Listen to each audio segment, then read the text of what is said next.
जय श्री राम दोस्तों। हमारी आज की कहानी है माँ का बलिदान। अजी सुनते हो, तुम्हारी अम्मा आज फिर से बाबूजी के नाम की रट लगाए हुए थी। पूछ रही हैं बाबूजी क्यों नहीं आए अभी तक, उनकी दवाई का समय हो गया है। अखिल की पत्नी सुजाता चिल्लाते हुए बोली, सुजाता तुम क्यों परेशान हो रही हो? तुम्हें पता तो है माँ को भूलने की बीमारी है, फिर क्यों सारा दिन चीखती और चिल्लाती रहती हो? अखिल ने कहा तो सुजाता बोली, फिर क्यों मेरे सर पर मर दिया है इस मुसीबत को? मैं अपने बच्चों को देखूं या तुम्हारी अम्मा को? मैं तो परेशान आ गई हूँ। दरअसल 6 महीने पहले तक अखिल के अम्मा और बाबूजी दोनों अपने गांव में रहा करते थे। अखिल की पत्नी सुजाता को ना तो अम्मा बाबूजी के साथ रहना पसंद था और ना ही गांव की मेहनत भरी जिंदगी। सो दोनों बेटा और बहू अपने बच्चों के साथ उनसे अलग शहर में रहने आ गए। हालांकि अखिल अपने माँ बाबूजी को छोड़ना नहीं चाहता था, लेकिन सुजाता के आगे उसकी एक न चली। गांव में ही रहकर बाबूजी खेती का काम किया करते थे और अम्मा भी बाबूजी के साथ उनके काम में हाथ बटाया करती थी। इतना बुढ़ापा आने पर भी दोनों अपना काम खुद ही कर लिया करते थे और अपनी जिंदगी से संतुष्ट थे। एक दिन बाबूजी रोजाना की तरह खेत में काम करने के लिए गए थे। वहीं अचानक कहीं से सांप ने आकर उन्हें काट लिया और उनकी जीवन लीला वहीं समाप्त हो गई। बेटा और बहू 4 दिन रहकर चले गए। पति के यूं अचानक चले जाने का सदमा अम्मा बर्दाश्त नहीं कर पाई। अम्मा बिल्कुल ही अकेली रह गई और अकेलेपन से धीरे धीरे उनकी दिमागी हालत बिगड़ने लगी। पड़ोस के ही कुछ लोगों ने अम्मा के बेटे अखिल को फोन करके अम्मा के अकेलेपन के कारण बिगड़ती तबीयत के बारे में जानकारी दी। हालांकि अखिल की पत्नी सुजाता अम्मा को अपने पास रखने के पक्ष में बिल्कुल भी नहीं थी।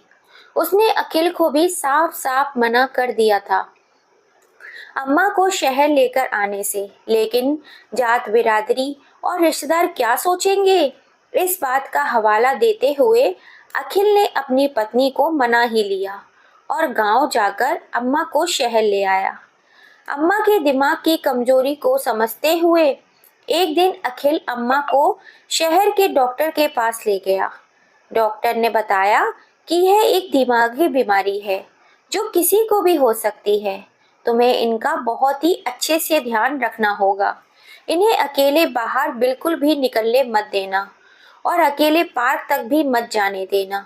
अगर ये कभी भी बाहर जाएं तो घर का एक ना एक सदस्य इनके साथ होना चाहिए। डॉक्टर की दी गई हिदायतें जब अखिल ने अपनी पत्नी को समझाई तो वह बोली, कुछ नहीं हुआ है तुम्हारी अम्मा को। वह सब कुछ सुनती हैं और सब कुछ समझती हैं, बस परेशान करने के लिए नए नए बहाने ढूंढती रहती हैं। माँ अपने बेटे और बहू के पास तो आ गई थी, पर बहू के कसैले स्वभाव के कारण वह भी चैन से रहना संभव नहीं था। सबके बीच में रहकर भी अम्मा अकेली थी। बेटा सुबह सुबह अपनी दुकान पर चला जाता था और बहू सुजाता की आंखों में तो अम्मा सारा दिन खटकती रहती थी। सुजाता उसे ज्यादा भाव नहीं देती थी, बस 2 वक्त की रोटी देकर अपना पल्ला झाड़ लेती थी। बैठी बैठी अम्मा भूल जाती थी उसके पति का देहांत हो चुका है। उसे ऐसा लगता था जैसे बाबूजी अभी खेत से लौटेंगे और बोलेंगे, अरे भाग्यवान, आज तो बहुत थक गया हूँ, एक गिलास लस्सी पिला दे। बाबूजी अम्मा जी की दुनिया से तो चले गए, लेकिन अम्मा के दिमाग और दिल में बसे हुए थे। मीठी यादों में खोई अम्मा एकदम से ठिठक कर बैठ गई जब उसकी बहू ने उसे हिलाकर कहा, अम्मा, ओ अम्मा, बैठे बैठे मोटी हो जाओगी, थोड़ा काम करती रहोगी तो हाथ पांव चलते रहेंगे। अम्मा अपने आप को संभालते हुए उठ खड़ी हुई तो सुजाता ने उनके हाथ में झाड़ू थमा दी। अम्मा घर के आंगन में झाड़ू देने लगी। इतने में अखिल तैयार होकर दुकान पर जा रहा था कि अम्मा को झाड़ू देते हुए देखकर बोला, सुजाता, तुम्हें पता है ना अम्मा की हालत का? अगर इन्हें कुछ हो गया कब समझोगी तुम? अरे क्या हुआ है अम्मा को? अच्छी भली तो है, सब काम कर सकती हैं, बिना मतलब बीमारी का नाटक किए बैठी हैं। थोड़ा बहुत घर का काम कर लेंगी तो घिस नहीं जाएंगी तुम्हारी अम्मा। तुम दुकान जाओ, यहाँ मैं संभाल लूंगी। सुजाता रौब भरी आवाज में बोली। अखिल के दिल में अम्मा के लिए हमदर्दी साफ साफ दिखाई दे रही थी। वह दिल का बुरा नहीं था, लेकिन पत्नी के आगे उसकी बोलती बंद हो जाती थी। उस दिन के बाद से अम्मा रोज साफ सफाई का काम, हर छोटे मोटे काम कर दिया करती थी। अब तो सुजाता भी अम्मा से घर का कोई ना कोई काम करवाती रहती थी। बहू के व्यवहार के कारण कभी कभी अम्मा बहुत उदास हो जाती थी। उनका अपने पोते के साथ खेलने का बहुत दिल करता था, लेकिन सुजाता अपने बेटे को उनके नजदीक भी नहीं आने देती थी। कभी उसे अपने पास बुलाने लगती तो अम्मा को घूरते हुए सुजाता अपने बेटे को उठाकर अंदर ले जाती। वह दूर से ही अपने पोते को खेलते हुए देखती रहती थी, उसी में खुश हो जाती थी। एक दिन अम्मा का बाहर जाने का दिल हुआ। हालांकि अम्मा को अखिल ने समझा दिया था, अम्मा कहीं बाहर नहीं जाओगी, यदि कहीं जाना भी हो तो सुजाता से कह देना, वह ले जाएगी। लेकिन अम्मा बेटे द्वारा गई हिदायत को भी भूल गईं। सुजाता से यह कहकर कि थोड़ी देर के लिए बाहर चौखट पर बैठी हूँ, अम्मा दरवाजे के बाहर निकल गईं। बाहर बैठे बैठे अम्मा भूल गई कि उसका घर कहाँ है और भटकते हुए इधर उधर टहलने लगी। सोचने लगी कि अब वह घर कैसे पहुंचेंगी। डर के मारे रोने लगी। सुजाता ने कोई खोज खबर न ली कि अम्मा कहाँ है। शाम को जब अखिल घर आ रहा था तो देखा कुछ लोग एक औरत से पूछ रहे थे, माँ जी आप कहाँ रहती हो, कुछ तो बताओ। पास जाकर देखा तो वो उसकी अम्मा ही थी। अखिल अम्मा को लेकर घर पर आ गया और डांटने लगा, जब मना किया था बाहर जाने से तो क्यों गई। सुजाता तुम तो देख सकती थी कि अम्मा की दिमागी हालत ठीक नहीं है, क्यों जाने दिया फिर अम्मा को बाहर। उधर सुजाता चिल्लाती हुई अपने कमरे से बाहर आई और बोली, खुद तो आप सारा दिन बाहर चले जाते हो और अपनी भुलक्कड़ माँ की जिम्मेदारी मुझ पर छोड़ जाते हो। सुनती कहाँ है वे मेरी। चिल्लाना है तो अपनी अम्मा पर चिल्लाओ, मुझ पर नहीं। बेटे बहू के बीच होने वाली लड़ाई का कारण खुद को जान अम्मा सहम सी गई। अपने बेटे और बहू के घर आकर अम्मा की हालत और ज्यादा खराब होती जा रही थी। अब तो अम्मा की भूलने की आदत के कारण सुजाता उन्हें कभी कभी खाना भी नहीं देती थी, क्योंकि अम्मा को तो याद ही नहीं रहता था कि उन्होंने खाना खाया भी है या नहीं। लगे हाथ इसी बात का फायदा उठाकर उसने एक और चाल भी चल दी।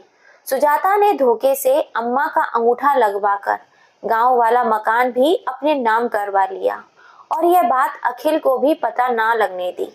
सुजाता ने एक किटी पार्टी ज्वाइन की थी। इस बार उसकी मेजबानी करने की बारी थी। सारी सखियां घर पर एकत्रित हो गईं, तो उसने सारा घर सर पर उठाकर धमा चौकड़ी मचा दी। फरमाइश हुई कि चाय पकौड़े बनाने हैं। सुजाता ने अम्मा को चाय पकौड़े बनाने का काम में लगा दिया।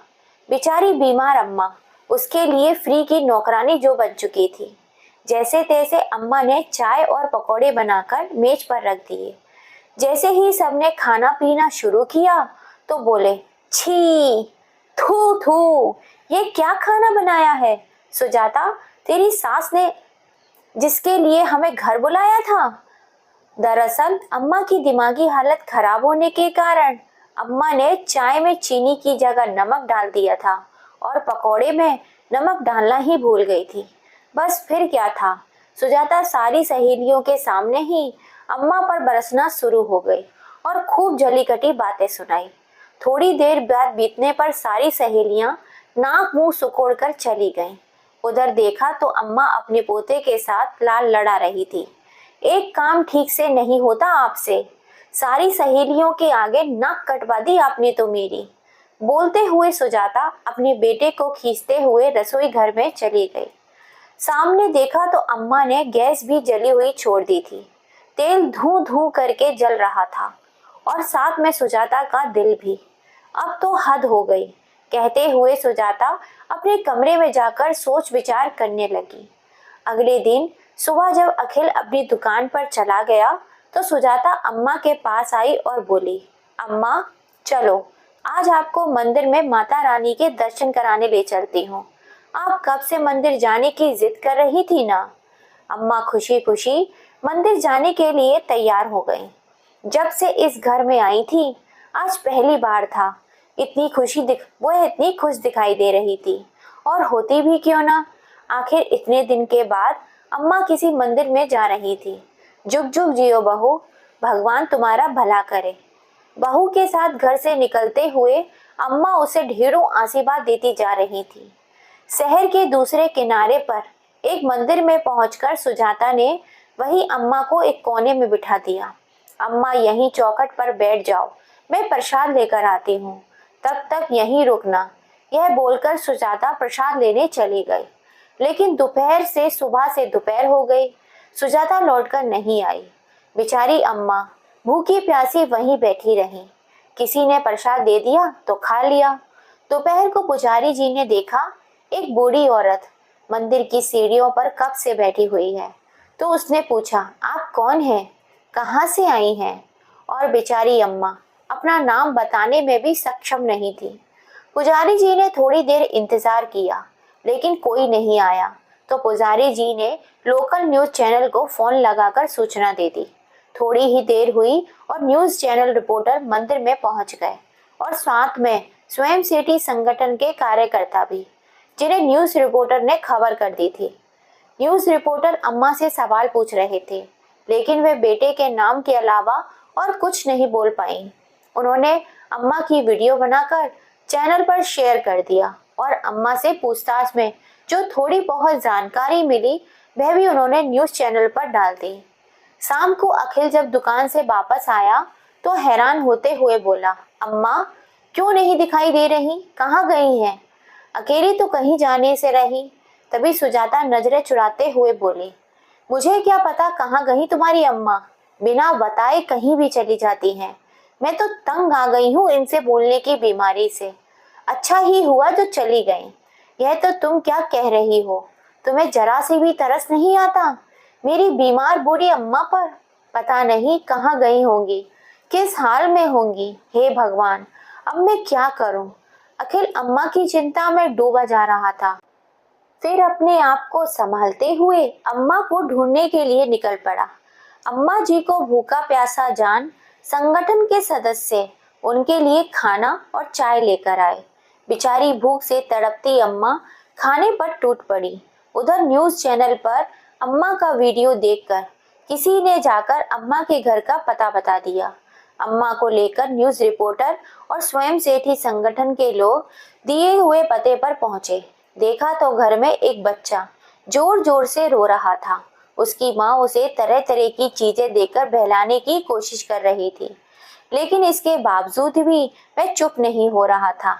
लेकिन जैसे ही दादी को देखा, अम्मा अम्मा चिल्लाता हुआ उनकी ओर दौड़ा।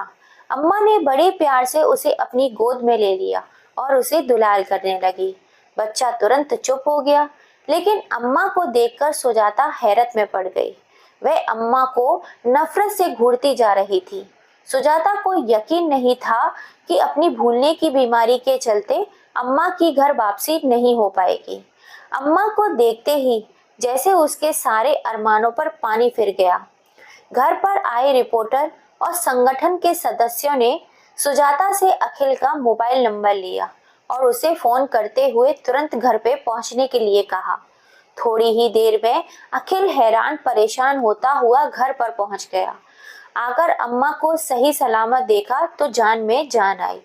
घर में रिपोर्टर आए हुए थे और सुजाता से पूछताछ कर रहे थे।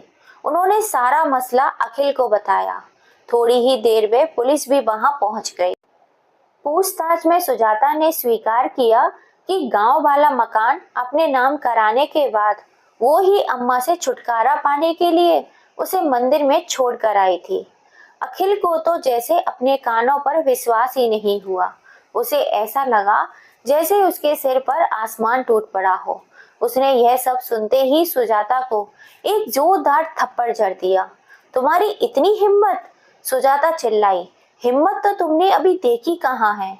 दूसरा थप्पड़ मारते हुए अखिल बोला, तुम्हारे कारण मैं इतने साल अपने अम्मा बाबूजी से अलग रहा। अब जब अम्मा बीमार है, तुम्हें तब उनका तरस नहीं आया? उनका ध्यान रखने की बजाय तुमने उनकी हालत और ज्यादा खराब कर दी। कोई लड़ाई झगड़ा ना हो, यह सोचकर मैं हमेशा चुप रहा, लेकिन आज तो हद ही हो गई। तुमने एक बार भी यह नहीं सोचा मेरी बेचारी अम्मा की क्या हालत होगी।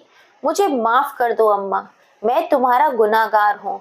यदि मैंने शुरू से ही सुजाता की मनमानी पर लगाम कसी होती और अपनी बात कठोर तरीके से कही होती कि मैं अपने माँ बाप के साथ ही रहूंगा, तो आज तुम्हें यह दिन नहीं देखना पड़ता। कहते हुए अखिल की आंखों से अश्रुधारा बहने लगी। तभी एक कड़क आवाज आई, आज मैं आप दोनों को एक मौका दे रहा हूँ। इसके बाद भी यदि तुमने अपनी माँ का ख्याल रखने में थोड़ी भी लापरवाही बरती, तो तुम्हें कानूनी कार्रवाई से कोई नहीं बचा सकता। इंस्पेक्टर ने अखिल और सुजाता दोनों को जोरदार फटकार लगाते हुए कहा। अखिल इंस्पेक्टर के सामने हाथ जोड़कर खड़ा हो गया और बोला, मैं बहुत शर्मिंदा हूँ इंस्पेक्टर साहब। आगे से मैं आपको कोई शिकायत का मौका नहीं दूंगा। ठीक है, लेकिन आप अपनी माँ जी का ख्याल ठीक ढंग से रखें या नहीं, ये सुनिश्चित करने की जिम्मेदारी मैं स्वयं सेठी संगठन को दे रहा हूँ, जो सप्ताह में एक बार आपकी माँ जी का हालचाल जानने के लिए आया करेंगे। यह कहकर इंस्पेक्टर साहब वहां से चले गए। संगठन के सदस्य जब जाने लगे तो जाते जाते थोड़ा रुक कर सुजाता से बोले, माँ जी की भूलने की बीमारी चाहे लाख बुरी हो, लेकिन देखा जाए तो उसमें एक बहुत बड़ी अच्छाई भी है। वह यह है कि उन्हें तुम्हारे बुरे कर्म कभी याद नहीं रहेंगे। यह सब बातें सुनकर तो सुजाता जैसे जमीन में ही गड़ गई हो। सुजाता ने नजरें उठाकर अम्मा की तरफ देखा तो अम्मा अपनी गोद में बच्चे को बिठाए उसे कप से दूध पिला रही थी। आज सुजाता को अपने किए पर पछतावा हो रहा था। भरी आंखों से अम्मा जी के पैर छूकर उनके सामने हाथ जोड़कर खड़ी हो गई। अम्मा बहू की आंखों में पछतावे के आंसू देखकर उसे चुप करवाया और गले से लगा लिया। सुजाता ने मन ही मन एक अच्छी बहू और अच्छी पत्नी और अच्छी माँ बनने का प्रण ले लिया। दोस्तों, माँ बाप वो सौगात हैं जिनका प्यार हर किसी को नसीब नहीं होता, और जिनको होता है वे उनके प्यार की अहमियत को नहीं समझ पाते। माँ की गोद में सर रखकर इंसान अपना सारा दुख भूल जाता है। माँ सर पर प्यार से हाथ फेर दे तो सारी दुख तकलीफ दूर हो जाती है। बहुत ही किस्मत वाले होते हैं वे लोग जिन्हें माँ की गोद नसीब होती है। कौन कौन अपनी माँ से बहुत प्यार करता है, कमेंट करके जरूर बताइएगा। और कहानी पसंद आई हो तो ज़्यादा से ज़्यादा इसे अपनी फैमिली फ्रेंड में शेयर कीजिएगा, लाइक कीजिएगा, और अगर अभी तक आपने सब्सक्राइब नहीं किया है तो जल्दी से कर लीजिए। फिर मिलेंगे आपसे ऐसी ही किसी कहानी के संग। जय श्री राम दोस्तों।